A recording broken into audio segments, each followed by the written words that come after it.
আপনারা দেখছেন বার্তা এক নজর। পুস্তক প্রকাশ অনুষ্ঠান তুহিনা প্রকাশনীর।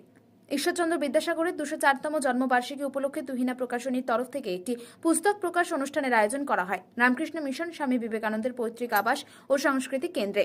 এদিন ঈশ্বরচন্দ্র বিদ্যাসাগরের লিখিত বাংলার ইতিহাস বইটির অনুবাদ ও সম্পাদনায় সায়ন্তন বসুর লিখিত দ্য হিস্ট্রি অব বেঙ্গল গ্রন্থটি, সেই সঙ্গে আরও 3টি বিদ্যাসাগরের গ্রন্থ সহ অন্যান্য অনেকগুলি গ্রন্থ প্রকাশের আয়োজন করা হয়েছে। এদিনের বইপ্রেমীদের উপস্থিতি ছিল চোখে পড়ার মতন।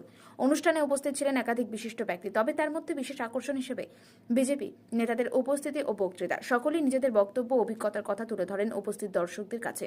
অনুষ্ঠানে কি হলো চলুন শুনে নেওয়া যাক প্রকাশনীয় কর্ণধারের থেকে।